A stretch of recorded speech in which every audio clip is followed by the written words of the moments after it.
Hello everybody, this is Lara from pureelliottwave.com with a new analysis of a new cryptocurrency. I'm going to look at Solana after a popular request today. I've downloaded all of the data from the Yahoo Finance website, and I'm so sorry to the person who wanted me to show that process. I just forgot. I will be doing another one of these videos for you this week.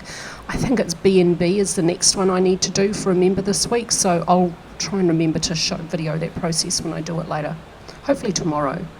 Okay, I've left this on, what's the scale? On a arithmetic scale, just so I'm looking at the behaviour of this market. On an arithmetic scale, it shows you the exponential growth really clearly. From the start here, where was this? The data starts in April 2020. We've got our first peak here in August 2020. This is a nice curved exponential growth with an increase in range and a vertical spike, and then we get a huge crash. So that's the first bubble, and it's popped here, and then it goes on to form another one, again a curved exponential growth, vertical spike at the end, but then we get this extra spike here. How high was this? It was 49,844 at this high, and then we had a huge spike here to 58, so another $10, and then a huge crash down here. A crash in percentage terms, that is. Again, look at this huge curve and a massive vertical spike for 1, 2, 3, 4 weeks. This is a really extreme market. And then a deep pullback. So how much was this? $214.957 at the high, and the low here 116. Still a pretty big pullback, but not the same kind of crash as it's done before. And now we've got another vertical spike up here, the high $260, and now it's down to the low here 148. Okay, I'm going to see if I can figure out an Elliott wave count for this. The purpose of doing this is to identify whether or not this market produces decent looking Elliott wave structures, because if I want to buy some of this, I want to know, is Elliott wave going to be part of my toolkit for my investment decisions for Solana? The only way to answer that is to see if it fits an Elliott wave structure. I think it's going to. Let's get an Elliott wave impulse in here, because this looks like an impulse, and I think we're probably going to be looking at primary degree here. Yeah, we're not looking at more than multiple years, so I think we've got 1, 2, 3, 4. The question I can't figure out is, this looks like a triangle, this looks like a third wave. Where's the fifth wave over? Is it over here? Is this A, B, C of a huge correction? Let's pull in a cycle degree wave and put this into the larger context. Would this be 1? And now would 2 be continuing as an expanded flat? Let's get these labels out of the way.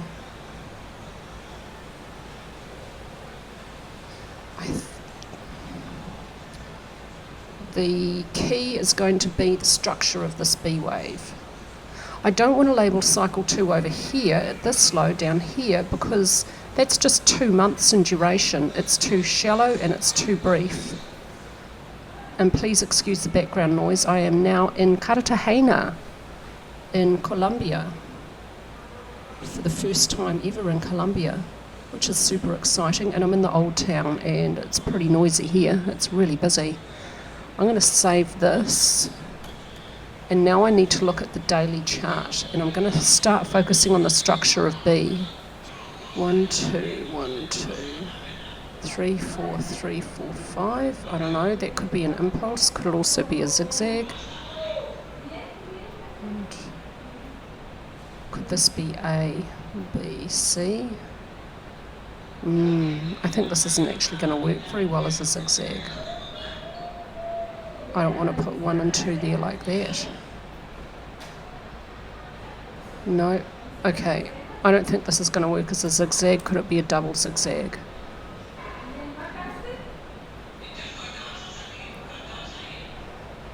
Yeah, I think it could be.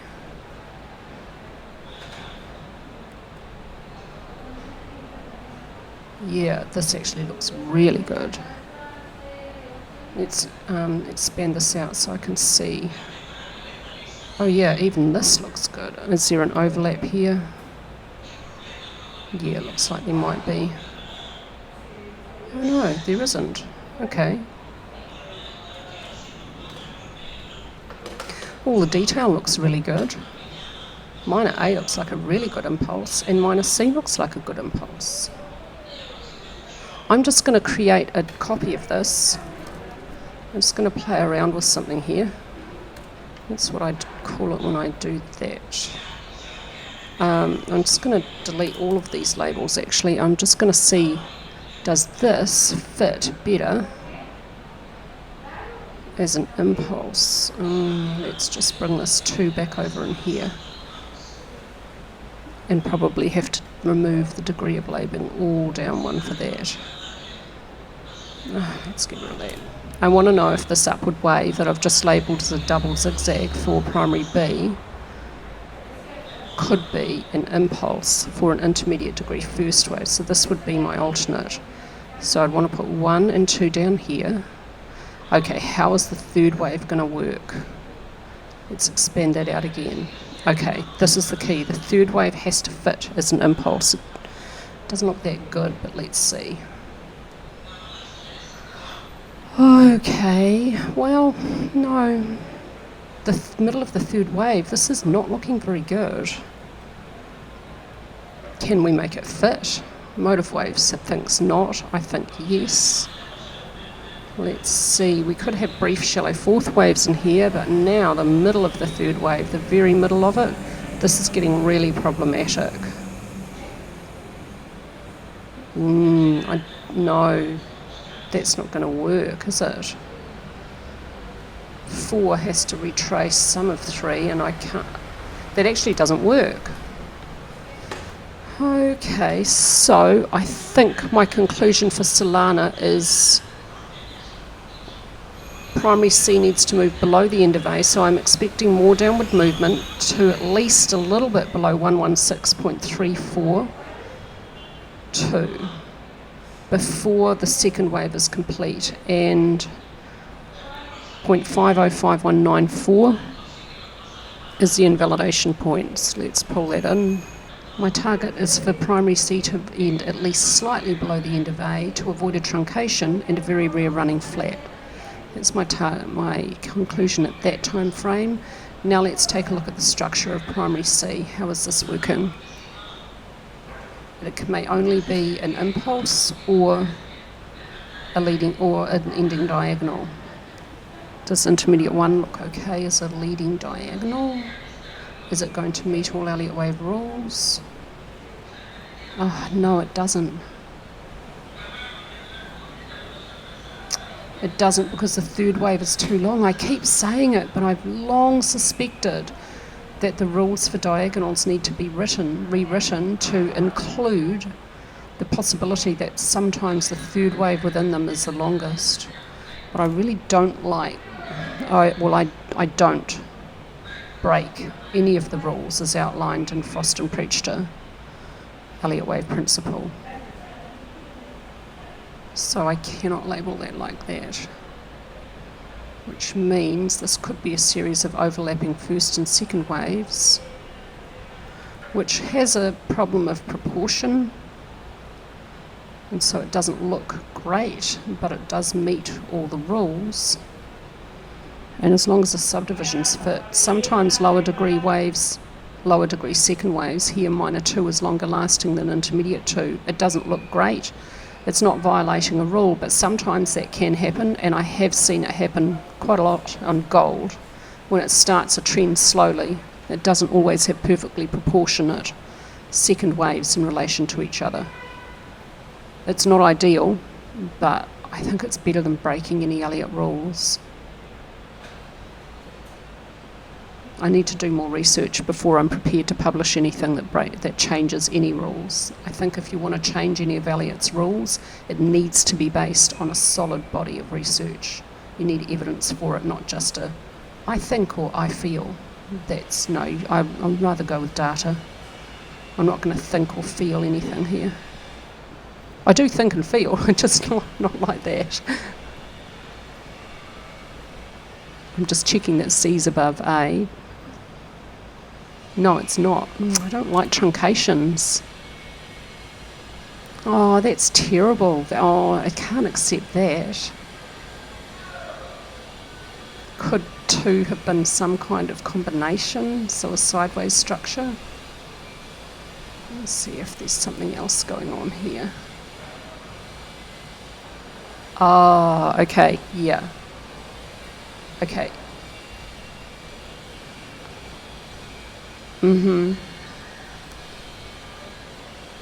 Oh yeah, that's better. Okay, zigzag X flat. Zigzag. Now there's no truncation, now everything fits really well. This is a zigzag, B didn't move beyond the start of A, now W is a quick brief zigzag, Y is a time consuming expanded flat.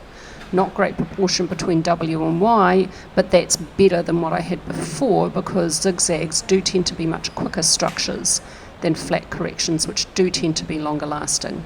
Not great proportion between W and X either, to be honest, as X is a lot more long lasting. So this is a better way to label it that meets all Elliott rules, and it sees intermediate 2 over at this high. So whether I see intermediate 1 over at this low and rewrite an Elliott wave rule regarding diagonals, intermediate 2 would still be over in the same place. So the conclusion for the future expectation is the same. So it doesn't change the outlook. Okay, so I think that Solana may be in a third wave at 2 degrees down, minor and intermediate. And that will be my conclusion from an Elliott wave perspective. Let's take a look at classic analysis real quick. It does look like there's some support for the view that price is going to continue lower. I notice on the weekly chart from here to here, there's some bearish divergence between price and RSI. Unsurprising, price fell here, consolidation, upward breakout with support from volume here. Price continues higher, it has support from volume, but then we see another selling climax here. This market tends to have quite strong selling climaxes. And now here, from this high to this high, we've got some quite strong bearish divergence between price and RSI. Price only fell a little bit though. And now with new highs, there's now double bearish divergence between price and RSI, and the second piece of divergence is really clear and strong, so it's unsurprising we're getting some downward movement. No bearish candlestick reversal pattern at the high though. Volume overall is showing an increase as price falls. For the last week a decline, but overall we're seeing an increase in volume pushing price lower. So I've identified support 116, 60, 20 and so on below, based on previous peaks and lows. This is such a weak signal from on-balance volume. It would tend to support the Elliott wave count, but it's just so weak because the breach of support, with this line that's breached, only has the required minimum 2 anchor points. You need to draw a line, and they were a little ways back, so I wouldn't give any weight to that. ADX reached very extreme for the upward trend over 60. ADX is now declining, indicating no clear trend. As price now starts to fall for a few weeks, we've got 6 weeks of downward movement, but this is based on a 14-week average. It's a lagging indicator, so it hasn't caught up with price yet. Stochastics well in neutral territory, RSI well in neutral territory, plenty of room for price to fall to support before these indicators get extreme oversold. Not oversold conditions yet at the weekly chart level, so let's look for support next about 116. That's pretty much in line with the Elliott wave count, which expects a slight new low below that. What about the daily chart level? Here's its support again, about 116. At the daily chart level, we're seeing some overall decline now in volume as price falls. That's okay, price can continue to fall for quite a long time in distance. It doesn't need a push from volume, it can continue to fall of its own weight. The moving average situation is overall bullish. the short and the mid are still above the long, and the mid and the long are positively sloped, and price is above the long. So this is an overall bullish look, but not fully so, but definitely bullish, not bearish yet. On balance, volume has a little bit of weak support and weak resistance, no signal at the daily chart level. A breakout of this range would only be a very weak signal though. It just doesn't have a strong enough range to provide a good signal at this point in time. ADX is indicating a downward trend, so that fits the short-term expectation for downward movement to continue. RSI is not yet oversold, so let's take a look and wait for RSI to reach oversold before we see that we may be getting into danger territory for Solana, or rather before we could expect a sustainable low to be developed. And stochastics oversold. ATR overall flat for a very long time. That actually fits the Elliott wave count, which sees a possible expanded flat unfolding. So let's look at this potential B wave here. There should be something off or wrong about B waves. They should exhibit weakness. The volume within this B wave, here's some support from volume for upward movement, but here it starts to decline up to this high, from this peak to this peak, although there's a little increase here. But overall, some decline in volume up to the final peak, and it didn't have that vertical movement. It doesn't look like this. This looks like the normal end of a bull run for a cryptocurrency, not this. This is halting. And ATR is our key. Here, ATR is overall flat. Where's the high up here? Just here. A little bit of an increase here, but not to the point where it was at the start of that B wave. That's an indication that there's some weakness in this upward movement. I'd be expecting to see something like that if this is a B wave. So that has a little bit of a fit with the Elliott wave count. I'm happy with that conclusion for Solana. So finally, to conclude, my conclusion is a new low, at least slightly below this, and then I'll be looking for technical evidence of a sustained low. I'll be looking for perhaps RSI to reach oversold, perhaps to exhibit bullish divergence with price at lows. I'd be looking for a strong session, or maybe a strong week, with support from volume and an increased range up off lows to evidence strength off lows. And I'd also be looking for a bullish candlestick reversal pattern. If I see one or more of those develop off lows for Solana in coming weeks, then I would expect an expanded flat for a second wave at cycle degree could be complete, and then the next move for Solana would be very, very bullish indeed, expecting a third wave up. Thank you so much for watching. Thank you so much for all the support from the YouTube channel and my membership, and I'm wishing everyone a happy, very happy Christmas to come. If anyone's wanting weekly Bitcoin analysis, I do that on a regular basis every Monday for my membership on pureelliottwave.com. Thank you.